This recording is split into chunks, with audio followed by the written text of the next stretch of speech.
The scream tore from Olivia Armstrong's throat until nothing remained but a raw, burning whisper. And still, she tried to call out into the darkness that pressed against her like a living thing, suffocating and complete in its indifference to her suffering. She had been riding alone from Sacramento to Knights Ferry, California, carrying the deed to her father's old claim when her horse had spooked at something in the lengthening shadows of the April afternoon. The mare had thrown her hard, and Olivia had tumbled down the rocky embankment, her ankle twisting beneath her with a sickening crack that still echoed in her memory. The horse had bolted, leaving her stranded in a ravine miles from the nearest settlement. That had been yesterday, just as the sun began its descent toward the western horizon. Now, as the first pale fingers of dawn crept across the California sky in 1876, Olivia's voice was nothing more than a ragged whisper, her throat scraped raw from hours of screaming for help that never came. She had spent the entire night calling out, her cries growing progressively weaker as the cold settled into her bones and the pain in her ankle became a constant, throbbing companion. Wild animals had prowled nearby, their eyes reflecting the moonlight, and she had screamed then too, not for rescue but from pure terror. Her dress was torn, her hands bloodied from trying to climb the steep ravine walls, only to slide back down again and again. Dehydration made her head swim, and she was no longer certain if the shapes she saw moving in the growing light were real or hallucinations born of desperation. That was when she heard the sound of hooves, steady and purposeful, coming closer. James Calloway had been tracking a stray calf since before sunrise, following its trail through the scrubland that bordered his family's ranch. At 26, he had spent most of his life in the saddle, reading signs in the earth that others would miss entirely. He was tall and lean, with sun-darkened skin and dark hair that he kept short enough to stay out of his eyes while working. His father had died 2 years prior, leaving him to manage the ranch alongside his younger brother, and James had learned to be practical, efficient, and solitary in his work. He preferred the company of his horse to most people, found peace in the endless stretches of California countryside, and had little interest in the social gatherings that happened in Knights Ferry on Saturday nights. But this morning, something made him pause. A sound, barely audible like wind through dry grass, except there was no wind. He reined in his horse, a sturdy bay gelding named Copper, and listened. There it was again, a hoarse whisper that might have been a voice coming from somewhere beyond the rise to his left. James guided Copper toward the sound, his instincts prickling with alertness. As he crested the rise and looked down into the ravine below, his breath caught. A woman lay crumpled at the bottom, her dress the color of dusty roses, now torn and stained with dirt and blood. Even from this distance, he could see she was in bad shape. He dismounted quickly, moving with the sure-footed grace of someone who knew this landscape intimately. The ravine was steep, but not impossible, and he worked his way down carefully, dislodging small rocks that clattered ahead of him. As he drew closer, the woman's eyes found his, wide and blue, and filled with a desperation that struck him somewhere deep in his chest. "Help," she managed to whisper, the word barely audible, and he could hear the damage in her voice, the hours of screaming that had destroyed it. "I have got you," James said, keeping his voice low and calm. "I am going to get you out of here." Up close, he could assess the damage more thoroughly. Her right ankle was badly swollen, probably broken. She had cuts and scrapes covering her arms and hands, and she was shaking from cold despite the warming morning air. But it was her eyes that held him, that kept him from looking away. They were the color of a summer sky, bright and clear despite her obvious pain, and they watched him with a mixture of relief and lingering fear. "Can you tell me what happened?" he asked, already shrugging out of his jacket to drape it over her shoulders. "Hoarse threw me," Olivia managed, her voice barely a croak. "Yesterday afternoon." Yesterday afternoon. She had been out here all night. James felt anger kindle in his chest, not at her but at the circumstances, at the wilderness that could be so beautiful and so brutal in equal measure. "I am going to carry you out," he said. "It is going to hurt, but I will try to be as careful as I can." She nodded, and he saw her jaw tighten with determination. Not a fainting flower, then, despite her obvious distress. He liked that, admired the steel he saw in her despite everything she had endured. James positioned himself carefully, sliding one arm beneath her knees and the other around her back. She bit back a cry as he lifted her, her injured ankle jostling despite his care, and he felt her hand clutch at his shirt, fingers digging in hard enough that he could feel her nails through the fabric. "I have got you," he repeated, and started the careful climb back up the ravine. It was slow going. James had to find his footing carefully with the added weight, had to make sure he did not slip and send them both tumbling back down. Olivia buried her face against his shoulder, and he could feel the heat of her breath through his shirt, could feel the way she trembled in his arms. She was small, he realized, probably barely reached his shoulder when standing, but there was nothing fragile about the way she held herself together, refusing to cry out even though he knew every movement must be agony. When they finally reached the top, James was breathing hard, but he did not set her down. Instead, he carried her to where Copper waited patiently, grazing on the sparse grass. The horse lifted his head, ears pricked forward with curiosity. "This is going to be the tricky part," James said.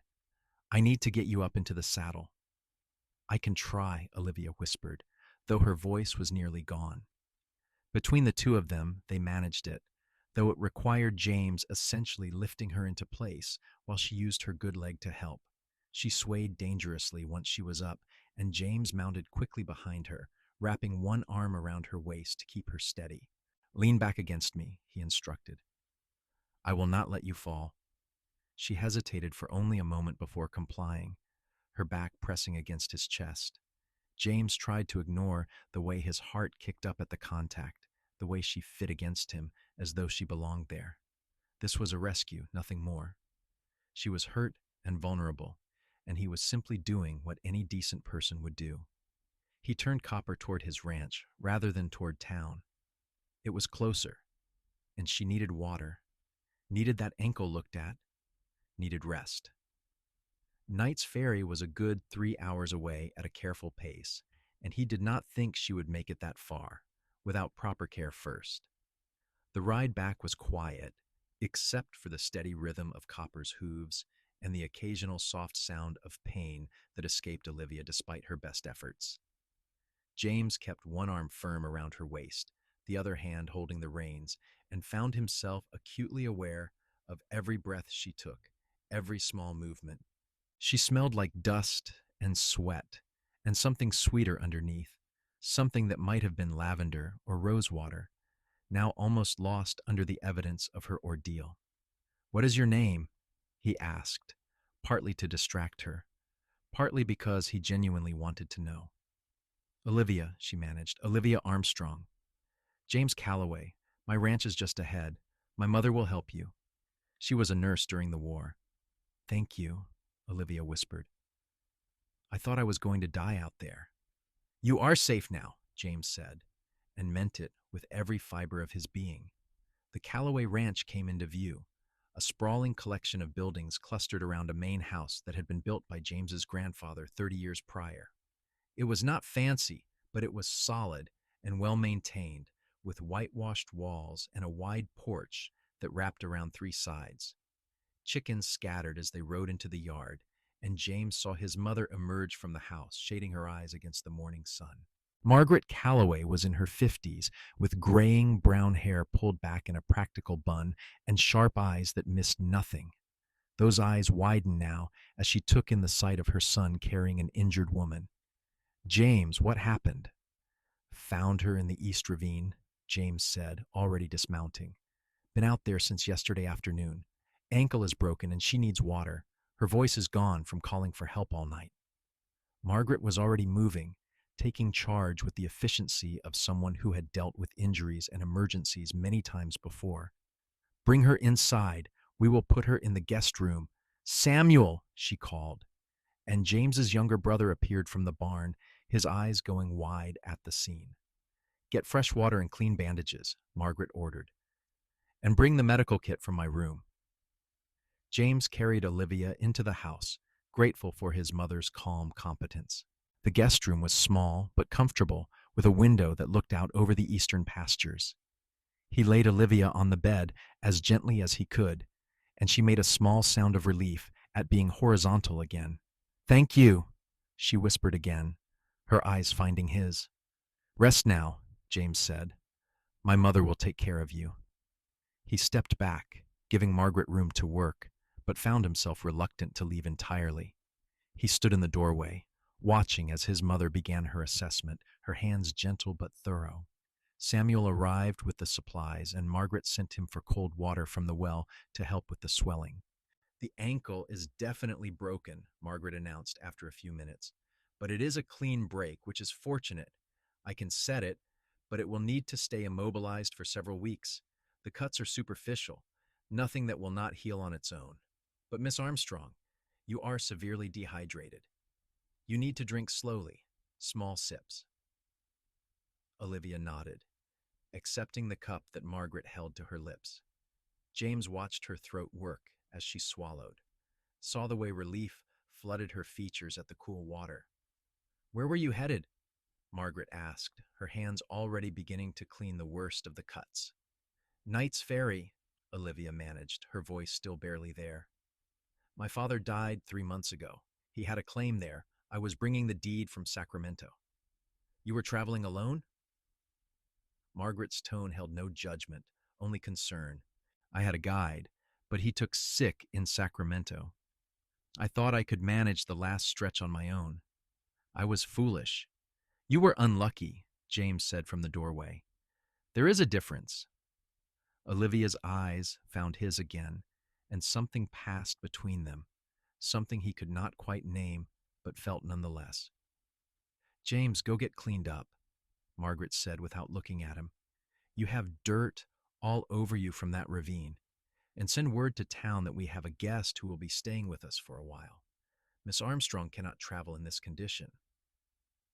James wanted to argue, wanted to stay, but he recognized the tone in his mother's voice. He nodded and left, though he found his thoughts returning to the guest room, to blue eyes and a hoarse whisper, and the feel of a small body pressed against his in the saddle. Over the next 3 days, James found excuses to check on Olivia more often than was strictly necessary. He brought her fresh flowers from the hillside behind the house, told himself it was just being hospitable. He sat with her in the evenings after the day's work was done, reading aloud from the newspapers that came from Sacramento and San Francisco because her voice was still too damaged for much conversation. And he learned about her in bits and pieces, the way you learn about someone when time stretches out and there is nothing to do but talk. Olivia Armstrong was 22 years old, the only child of a prospector who had spent most of his life chasing gold and silver in the California hills. Her mother had died when she was young, and she had been raised by an aunt in Sacramento while her father wandered. But they had written letters faithfully, and when he died, he had left her everything he owned, which was not much except for a claim near Knight's Ferry that he swore was about to pay out. I do not care about the gold, Olivia said one evening, her voice growing stronger though still raspy. But it was his, and he wanted me to have it. I could not just let it go. What will you do with it? James asked, sitting in the chair beside her bed. Through the window, the sun was setting in brilliant shades of orange and gold. I do not know yet. Maybe try to work it myself, though I know nothing about mining. Maybe sell it. I just needed to see it first to understand what he was doing out here all those years. James understood that, the need to connect with a parent who was gone. He had felt the same way after his father died, walking the fence lines his father had built, sitting in his father's chair at the dinner table, trying to feel some echo of the man who had shaped his entire world. I could take you there, he heard himself say. Once you are healed enough to travel, help you assess what you have. Olivia's eyes widened. You would do that? I know the area, and you should not go alone again. A smile touched her lips, the first real smile he had seen from her, and it transformed her face entirely. She was pretty. He had known that from the start, but when she smiled, she was beautiful, the kind of beautiful that made his chest tighten and his breath catch. "Thank you, James," she said softly. "You have already done so much for me." "It is nothing," he said, though they both knew it was not true. Margaret Calloway watched the growing connection between her son and their unexpected guest with knowing eyes. She said nothing directly, but James caught her smiling to herself more than once, and the way she always seemed to find reasons for James to be the one to help Olivia with small things, to be the one to sit with her during meals now that Olivia was strong enough to come to the table. Samuel, his brother, was less subtle. "You are falling for her," he said one morning, as they worked on repairing a section of fence. "I barely know her," James protested, driving a post into the ground harder than necessary. "Right, that is why you have been wandering around like a calf that lost its mother every time you are not with her." James shot him a look, but Samuel just grinned, unrepentant at 23 and still young enough to find his older brother's discomfort amusing. "She is only here because she is hurt," James said. "Once she is healed, she will go to Knight's Ferry, and we will probably never see her again." "You could ask her to stay," Samuel pointed out. "Or go with her. You have been looking for a reason to do something different for months now. I can see it." James wanted to deny it, but Samuel was not entirely wrong. The ranch had felt confining lately, the same routines day after day beginning to wear on him in ways they never had before. He loved this land, loved the work, but part of him had been restless, looking for something more without knowing what that might be. Then he had found Olivia in that ravine, and suddenly the world felt larger again, full of possibility. 2 weeks after he had found her, Olivia's ankle was healing well enough that she could walk short distances with a crutch James had fashioned for her. Her voice had returned almost completely, though it still carried a slightly husky quality that James found he liked more than he probably should. She was stronger now, the color back in her cheeks, and she had taken to helping Margaret around the house in small ways, insisting she needed to earn her keep.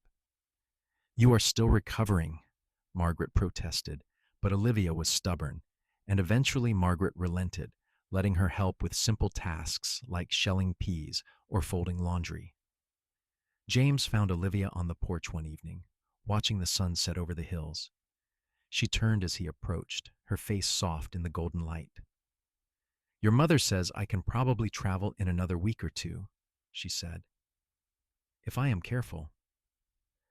"That is good news," James said, settling into the chair beside her, though the words felt hollow. He did not want her to leave. The realization had been creeping up on him for days, but now it hit him full force. He did not want her to go.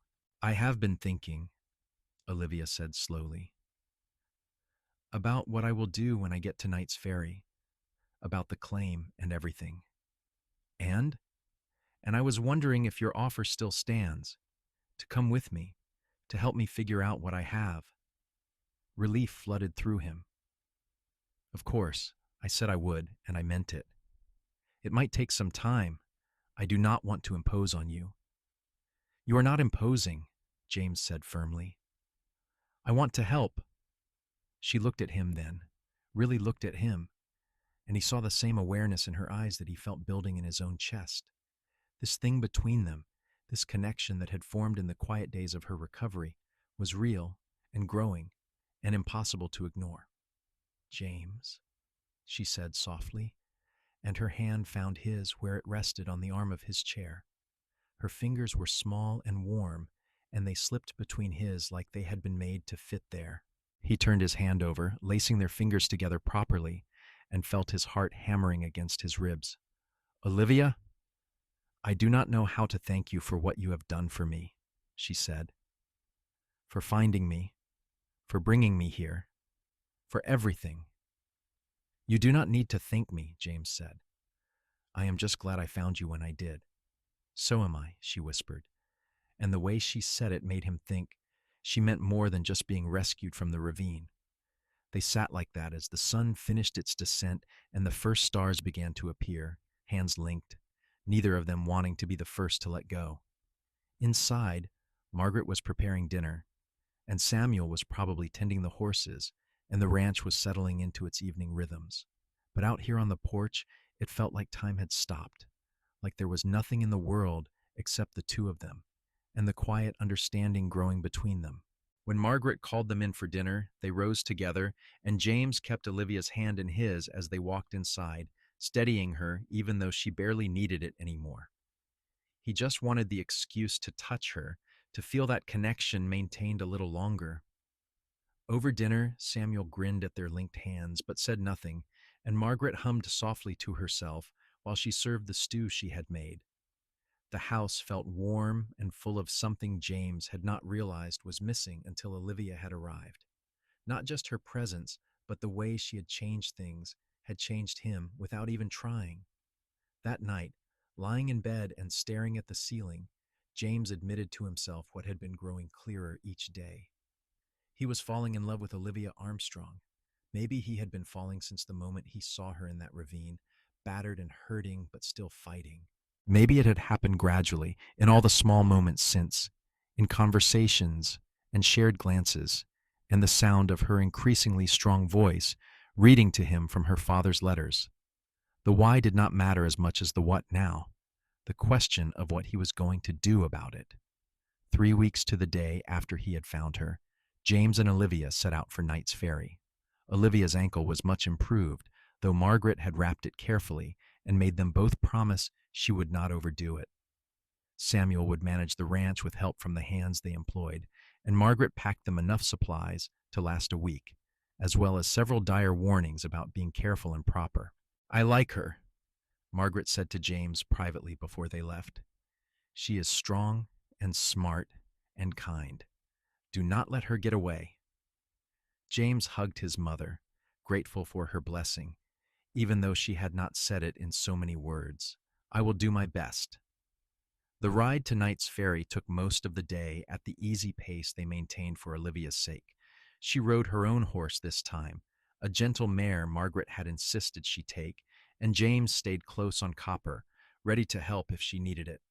But Olivia proved to be a capable rider when not being thrown into ravines, and they made good time.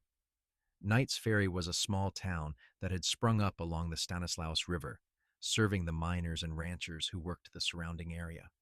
It had a main street with a general store, a saloon, a church, and a handful of other businesses, all weathered by the California sun and the years since the gold rush had brought people flooding into these hills. They found a boarding house run by a widow named Mrs. Chin, who rented them separate rooms without comment, but with knowing eyes that saw more than James would have liked. After getting settled, they walked to the assay office to inquire about Olivia's father's claim. The assayer was a grizzled man named Holbrook, who remembered George Armstrong well. "He worked that claim for 5 years, Holbrook said, spreading a map across his desk. "Right here, about 3 miles north of town. He was convinced there was a major vein running through it, but he never quite found it before his heart gave out on him." "Is it worth anything?" Olivia asked. Holbrook shrugged. "Hard to say without doing more exploration. George found some color, enough to keep himself going, but nothing major. Could be he was right and there is something bigger there. Could be it is played out. Only way to know is to work it or pay for a proper survey." They thanked him and left, walking back toward the boarding house. The afternoon sun was warm, and the town was busy with the usual commerce of a weekday. Olivia was quiet, and James could see her thinking, working through her options. "What do you want to do?" he asked when they had reached the relative quiet of the boarding house porch. "I want to see it," Olivia said, "the claim. I want to understand what he was chasing all those years." "Then we will go tomorrow," James said. "First thing in the morning." That evening, they had dinner in the boarding house dining room, sharing a table while Mrs. Chen served them roast chicken and potatoes. Other boarders came and went, but James barely noticed them. His attention was fixed on Olivia, on the way the lamplight caught in her hair, on the determination in her eyes when she talked about her father's claim. "Tell me about your father," he said. "What was he like?" Olivia smiled, though there was sadness in it. "He was a dreamer, always convinced the next claim would be the big one, that he was just one more strike away from fortune. My aunt used to say he had gold fever, that it was a sickness with no cure. But in his letters, he was so alive, so full of hope and excitement about what he was doing. I could not fault him for chasing his dreams, even if it meant I saw him so rarely. Do you resent him for that? For not being there? Sometimes, Olivia admitted, especially when I was younger. I wanted a father who came home every night, who was there for birthdays and holidays. But as I got older, I understood better. He was doing what he loved, and he made sure I was cared for, that I had my aunt and an education and everything I needed. He just needed to follow his own path. That is generous of you, James said. I do not know if it is generous or just realistic. We cannot change the past. We can only try to understand it and move forward. She paused, then added quietly, "What about your father? Your mother mentioned he passed a few years ago." 2 years this summer, James said. He was thrown from a horse, broke his neck. He died instantly. I am so sorry, Olivia said, her hand reaching across the table to cover his. He taught me everything I know about ranching, about the land, about being a man. I still find myself wanting to ask him questions, wanting his advice. I suppose that never really goes away. No, Olivia agreed softly. I do not think it does. They talked long into the evening, sharing stories and memories, and James felt the connection between them deepening with every word. This was more than attraction, more than simple affection.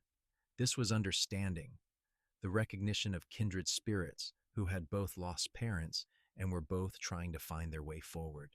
When they finally parted for the night, going to their separate rooms, James lay awake for a long time, thinking about tomorrow, about Olivia's claim, about what the future might hold. He had come on this trip to help her, but somewhere along the way, her goals had become his goals. Her dreams had become important to him in ways he had not anticipated. The next morning dawned clear and bright, perfect weather for the ride to the claim. They set out after breakfast, following Holbrook's directions north along a trail that wound through pine-covered hills. The country here was beautiful, wild and rugged, and James could see why George Armstrong had loved it. The claim itself was marked by a simple wooden post with Armstrong's name carved into it, nearly illegible now after years of weather. There was evidence of his work scattered around, a half-collapsed sluice box, piles of tailings, tools left leaning against a rock face. A small cabin stood to one side, listing slightly but still intact. Olivia dismounted slowly, her eyes taking in everything. James stayed close, ready to help if her ankle troubled her, but she moved with increasing confidence, walking around the site as though trying to see it through her father's eyes. He lived here, she said, approaching the cabin. This was his home. Inside, the cabin was sparse but tidy. A narrow cot, a table with one chair, a small stove for cooking and heat. Personal belongings were few, but there were letters stacked carefully on the table, tied with string. Olivia picked them up with trembling hands. "These are my letters to him," she whispered. He kept them all. James watched her read through them, saw tears slip down her cheeks as she reconnected with her father through words she had written years ago. He stayed quiet, giving her space to grieve and remember. After a while, Olivia set the letters aside and looked up at him. "Will you help me understand how this works? The mining?" "I am no expert," James warned, "but I know the basics. Let us take a look around." They spent the afternoon exploring the claim, and James showed her what he knew about reading rock formations, about how to pan for gold in the small creek that ran along one edge of the property, about what her father had been trying to accomplish with his various excavations. Olivia was a quick study, asking intelligent questions and picking up the techniques faster than he would have expected. As the sun began to lower, they made one more pass through the main dig site, and James noticed something that made him pause. There was a seam in the rock face that looked promising, one that George Armstrong had been working on, based on the tool marks around it. Look at this, James said, calling Olivia over. He ran his hand along the seam. See how the quartz is different here? There is discoloration that could indicate mineralization. Olivia leaned in, studying the rock closely. What does that mean? It means your father might have been right. There might be something here worth finding. Hope lit up her face, bright and beautiful. Really? Really? It would take work, and there are no guarantees, but this is worth exploring further. I think Holbrook would agree. They rode back to Knight's Ferry as dusk settled over the hills, and Olivia was quiet, but it was a contemplative silence rather than a sad one. James could see her mind working, planning, and he found himself wanting to be part of whatever she decided to do. Back at the boarding house, they had dinner again, and Olivia laid out her thoughts. I want to try, she said. I want to work the claim, at least for a few months, to see if there is really something there. My father believed in it, and after seeing it today, I think I understand why. It will not be easy, James warned. Mining is hard, dangerous work. I know, but I have to try. I owe it to him, and maybe I owe it to myself too. I have spent my whole life playing it safe, staying in Sacramento, doing what was expected. Maybe it is time I took a risk. James looked at her across the table, at the determination in her eyes, at the strength he had recognized from that first moment in the ravine. Then I will help you, he said, for as long as you need. You have your own ranch to run, Olivia protested. I cannot ask you to give that up. Samuel can handle things for a while, and I am not giving anything up. I am choosing something different, something that matters to me. Why? Olivia asked softly. Why are you doing this for me? James reached across the table, taking her hand in his. I think you know why. Her breath caught, and he saw understanding dawn in her eyes, along with something that might have been hope.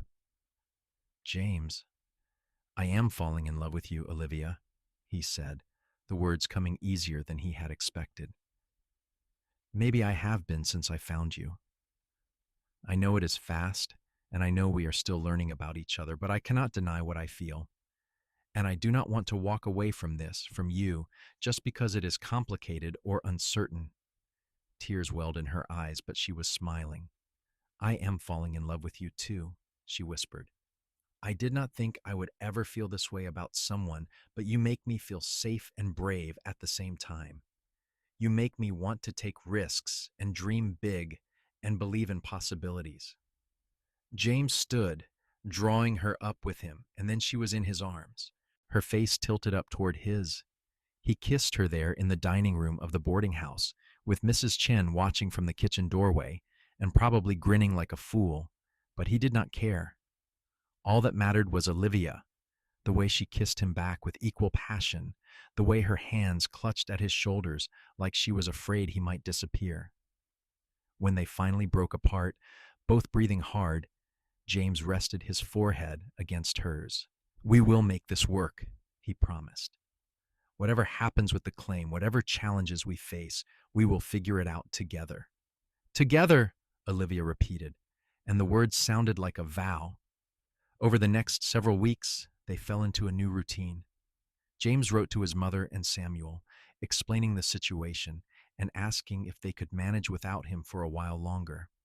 Margaret's response was supportive and unsurprising, telling him to follow his heart and not worry about the ranch. Samuel's letter was shorter but equally encouraging, with a postscript that said he had known this would happen from the moment James brought Olivia home.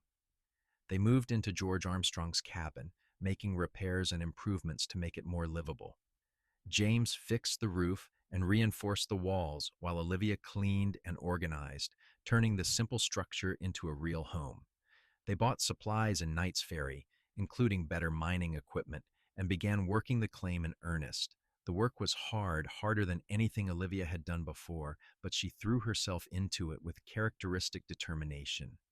James taught her how to swing a pickaxe properly, how to load and move the ore cart, how to sort through the rock looking for promising signs. They worked side by side from dawn until dusk, then returned to the cabin exhausted but satisfied. In the evenings, they would sit outside and watch the stars come out, talking about everything and nothing, learning each other in the way that lovers do. James learned that Olivia sang while she worked, that she had a terrible sweet tooth and would trade almost anything for good chocolate, that she was afraid of spiders but would catch them in a jar to release outside rather than kill them. Olivia learned that James was a skilled whittler and often carved small animals from scraps of wood when his hands needed something to do, that he was a terrible cook but would try anything once, that he had a scar on his shoulder from a mountain lion attack when he was 17. They learned each other's bodies too. On a warm night in July, when the tension between them finally became too much to resist, James had been gentler than Olivia expected, mindful that this was new for her, and she had been braver than he anticipated, meeting his passion with her own. Afterward, lying tangled together in the narrow bed, James had promised her they would marry as soon as she was ready, that he wanted to build a life with her that lasted beyond this claim and this summer. Yes, Olivia had whispered against his chest. Yes to all of it. They were married in August in the small church in Knight's Ferry, with Samuel and Margaret making the trip to stand as witnesses.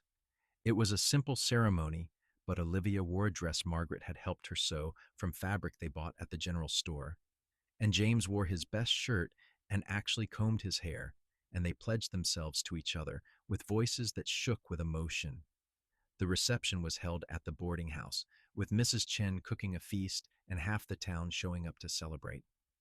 Holbrook gave them a set of new panning equipment as a wedding gift, and the general store owner provided a case of canned goods. It was not fancy, but it was warm and genuine, and Olivia felt accepted in a way she never had in Sacramento society. That night, back at the cabin as husband and wife, James carried Olivia over the threshold, even though she protested that it was silly and unnecessary. "We are married now," he said, setting her down gently and pulling her close. "Let me have my romantic moments." "I love you," Olivia said, reaching up to cup his face in her hands. "I love you so much it scares me sometimes." "Good," James said, grinning, "because I love you just as much, and I plan on spending the rest of my life showing you exactly how much."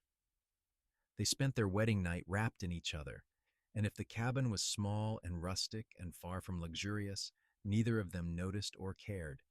They had each other, and that was more than enough. In September, their persistence paid off. James was working the seam they had identified months earlier when his pickaxe struck something that made a different sound, a metallic ring that stopped him cold.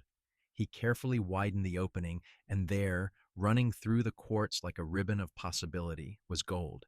Not just traces or flakes, but a visible vein that continued back into the rock. "Olivia!" he shouted, and she came running, nearly dropping the pan she had been using in the creek. "What is it? Are you hurt?" "No, look." He pointed at the vein and watched her eyes go wide with wonder. "Is that what I think it is?" "Your father was right. He was so close, Olivia. Just a few more feet and he would have found it." Tears streamed down her face, but she was laughing.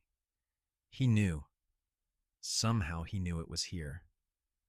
They had the vein properly assayed, and Holbrook confirmed what they already suspected.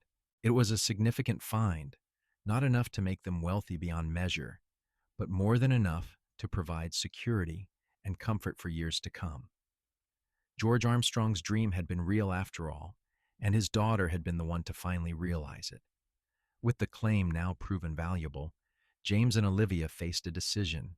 They could stay and work it themselves, or they could sell it and return to the Calloway ranch.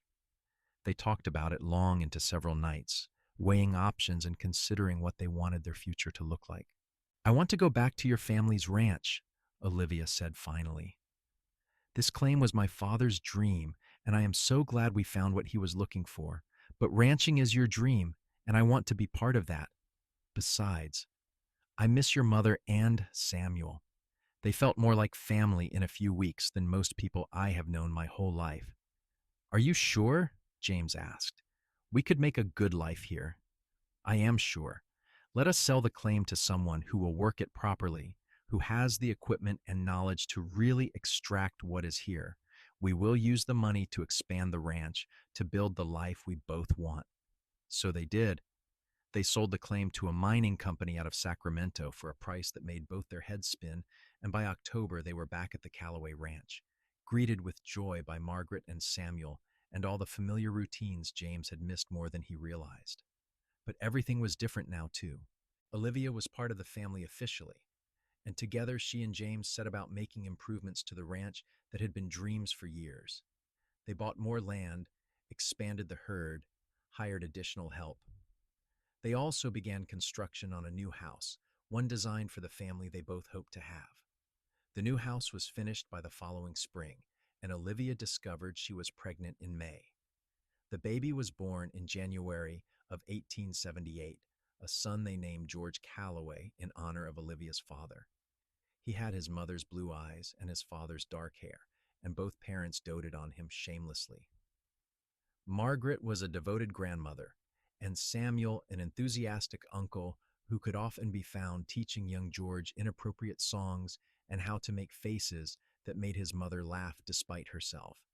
The ranch prospered, the family grew, and the years began to accumulate in the way that years do when life is good and full. Olivia never forgot the night she spent screaming in that ravine, and she never took for granted the twist of fate that had brought James riding by at just the right moment.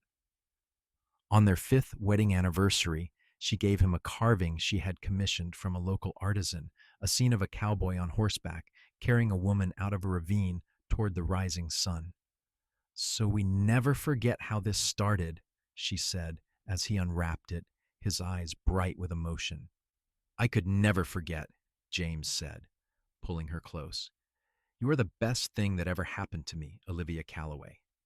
"And you saved my life," she replied, "in more ways than one." By their 10th anniversary, they had 3 children, George and his younger sisters Emma and Caroline. The ranch was thriving, a testament to hard work and careful management and the partnership that James and Olivia had built together. They had faced challenges, drought and disease, and the inevitable setbacks that came with ranching, but they had faced them together, and that had made all the difference.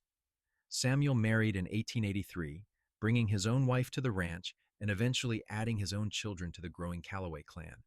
Margaret lived to see all her grandchildren born, passing peacefully in her sleep in 1885 at the age of 62, surrounded by the family she loved. James and Olivia grew older together, their love deepening with each passing year into something solid and enduring. They added more children, a 4th and then a 5th, until their house was constantly full of noise and laughter and the chaos that comes with a large family. On warm summer evenings, James and Olivia would sometimes ride out to the eastern pastures, to the spot overlooking the ravine where he had found her all those years ago. They would dismount and stand together, his arm around her waist, looking down at the place where their story had begun. "Do you ever wonder what would have happened if I had gone a different direction that morning?" James asked once. "If I had never heard you calling?" "No," Olivia said firmly. "Because you did hear me and you did find me, and everything that has happened since has been because we were meant to find each other." "I truly believe that." "So do I," James agreed, kissing her temple. "So do I." As the years continued their steady march, James and Olivia became the elder generation, their children growing up and starting families of their own.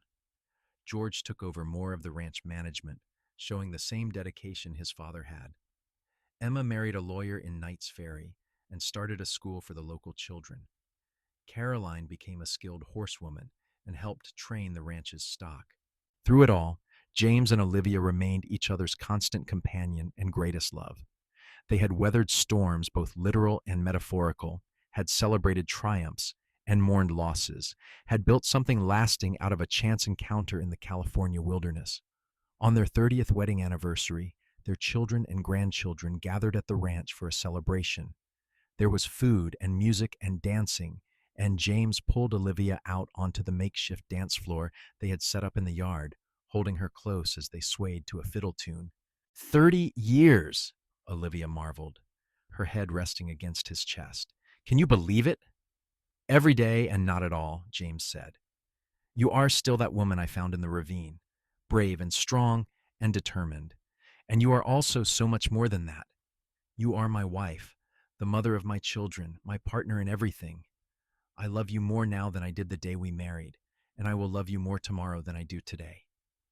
That is the most romantic thing you have ever said to me, Olivia said, tears in her eyes.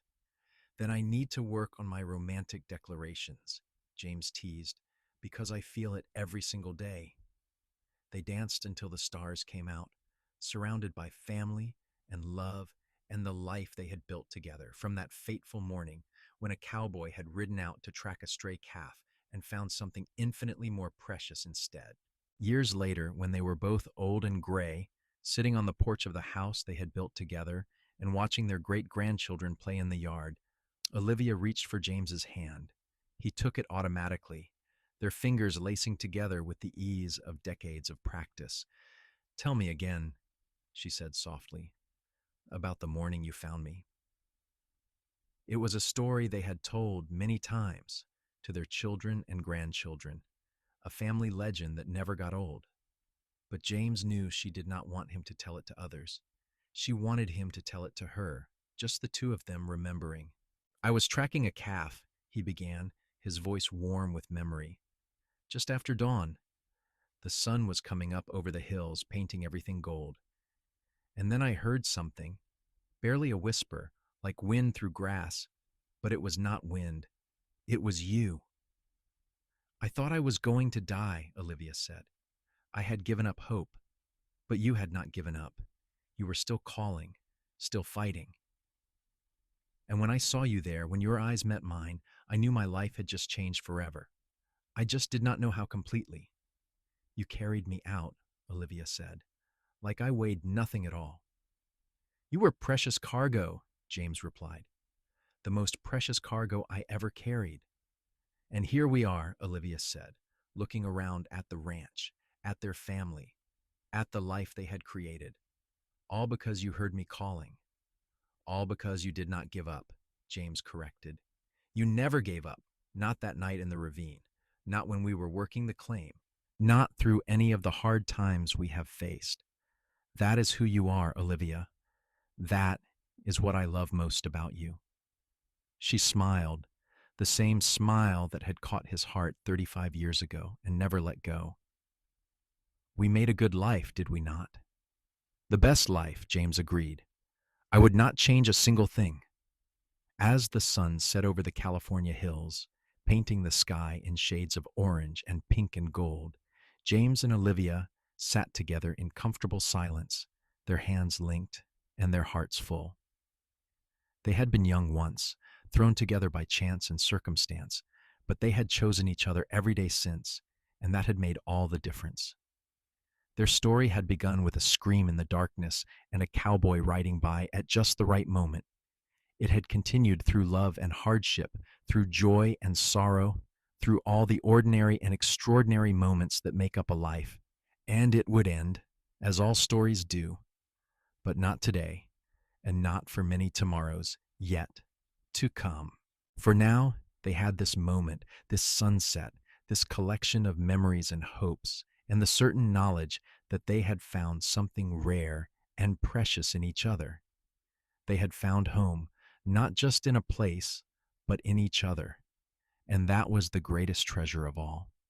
The ranch would continue after they were gone, passed down through the generations they had created. Their children would tell their own children about the cowboy who found a woman in a ravine and carried her to safety, about how love could grow from the most desperate of circumstances, about how two people from different worlds could build something lasting and true. But for now, as evening settled over the land, they loved, and the family they had created gathered in the house behind them for dinner. James and Olivia simply sat together, grateful for every moment they had been given, every choice they had made, every day they had chosen each other. I love you, Olivia said, the words as familiar as breathing, as necessary as air. I love you too, James replied, bringing their joined hands to his lips and kissing her knuckles gently. Always have, always will. And as the first stars began to appear in the darkening sky, they sat together on the porch of the home they had built, surrounded by the evidence of a life well lived and a love that had endured through everything. The night was peaceful, the air warm with the promise of summer, and somewhere in the distance, a coyote called to its mate, a wild and beautiful sound that belonged to this land they both loved. Olivia had been right all those years ago. They were meant to find each other, meant to build this life together. And James, looking at his wife in the fading light, her face still beautiful to him despite the lines that time had drawn there, knew that finding her that morning had been the greatest gift his life would ever offer him. Their children called them in for dinner, and they rose together, moving a little slower now, but still moving, still together. Inside, the house was bright with lamplight and loud with conversation and laughter. Grandchildren ran between the adults, weaving stories of their own, and the smell of fresh bread and roasted meat filled the air. James held the door for Olivia, and she paused to kiss his cheek as she passed, a gesture so familiar that most of the family did not even notice. But James noticed, just as he noticed every smile, every touch, every moment they shared. After all these years, she could still make his heart race with something as simple as a kiss on the cheek. They took their seats at the head of the long table, surrounded by children and grandchildren and great-grandchildren, and James looked around at all the faces, at all the life that had sprung from that morning when he rode out to find a calf and found his future instead. Someone proposed a toast, and glasses were raised. To family, the toast went, and everyone echoed it. To family. But James looked at Olivia as he raised his glass, and she looked back at him, and their private toast was different, unspoken, but understood. To love, their eyes said. To chances taken and promises kept. To every day we have been given, and every day yet to come. They drank together, and then dinner began in earnest, plates passing, and conversations overlapping, and all the beautiful chaos of a family gathered together. And through it all, James and Olivia sat side by side, their shoulders touching, their hands finding each other under the table, connected in ways that went deeper than words could express. Later, after the meal was finished and the family began to disperse to their various homes and rooms, James and Olivia walked out into the night one more time. The ranch was quiet now, settling into sleep, and the stars overhead were brilliant in the clear mountain air. "Thank you," Olivia said softly. "For what?" "For finding me, for carrying me out of that ravine, for every day since." James pulled her close, wrapping his arms around her and resting his chin on top of her head. "Thank you for not giving up, for screaming until your voice was gone, for being strong enough to survive until I could find you." "We were lucky," Olivia said. "No," James disagreed gently. "We were blessed. There is a difference." They stood like that for a long time, two people who had become one through love and time and commitment. The night air was cool and sweet, and somewhere an owl called, hunting in the darkness. The world turned as it always did, carrying them forward into whatever tomorrow would bring, but they would face it together, as they had faced everything else.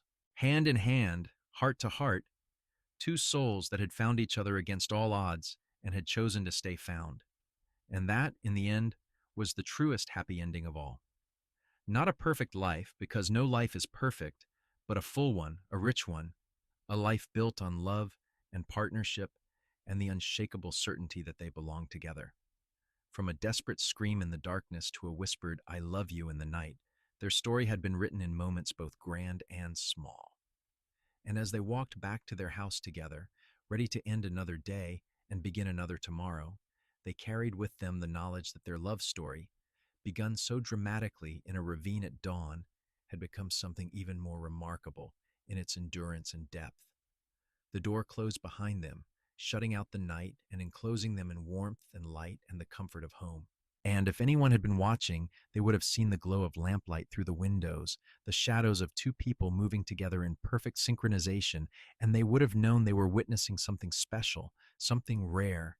They would have seen love, the kind that lasts, the kind that endures, the kind that begins with a cowboy finding a woman at dawn and carries them both through all the years that follow, all the way to the very end, and perhaps even beyond.